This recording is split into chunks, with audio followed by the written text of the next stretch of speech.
दोस्तों, दिल्ली में जो प्रोटेस्ट हो रहा है, इस पर असदुद्दीन ओवैसी साहब बोलते नजर आ रहे हैं। जिस तरह जेपी नड्डा ने छात्रों को बुलाया और बुलाकर उनको 2-2 घंटे उनको वेट कराया और इसके बाद 10 मिनट में बात करके उनको एक फ़ोटो खिंचवा के वापस कर दिया। ना उनकी कोई बात मानी और ना उन्हें कोई आश्वासन दिया। इसके बाद असदुद्दीन ओवैसी साहब से पूछा गया कि आप इसके बारे में क्या बोलते हैं?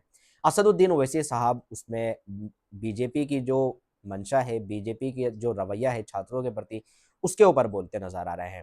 पहले तो आप वो वीडियो देखें कि किस तरह से ओवैसी साहब जेपी नड्डा को और बीजेपी को बोल रहे हैं। वीडियो देखें।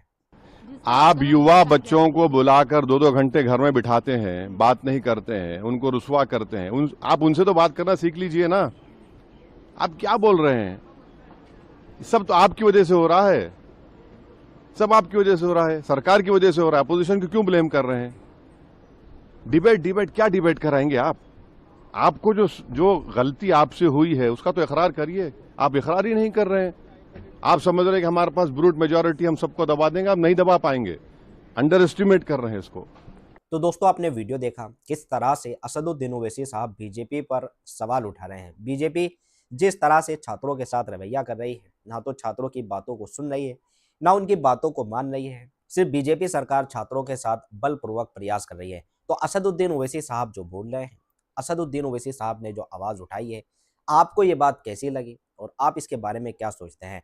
क्योंकि अगर छात्रों का जो भी मांग है, जो भी चीज़ें हैं, अगर उसको सोल्व करना है तो एक तरीका होता है, लेकिन बीजेपी उससे अलग चल रही है। बीजेपी के अंदर मानो एक ईगो है कि बिल्कुल भी झुकना नहीं है, चाहे कोई भी आ जाए, झुकना नहीं है। तो असदुद्दीन ओवैसी इसी बारे में बोल रहे हैं और यही चीज़ें समझा रहे हैं कि अगर आपको इस मामले को सोल्व करना है तो बैठकर बात करिए और तरीके से बात करिए। क्या तरीका है? ये कोई तरीका नहीं है कि आप छात्रों को बुलाएँगे, 2-2 घंटे इंतज़ार करवाएँगे और उसके बाद कोई भी उसका सॉल्यूशन नहीं होगा। तो इस तरह तो ये जो चीज़ें हैं, ये सोल्व नहीं होगी। असदुद्दीन ओवैसी साहब की बात आपको कैसी लगी और आप इस बारे में क्या सोचते हैं? कमेंट पर अपनी राय ज़रूर दें।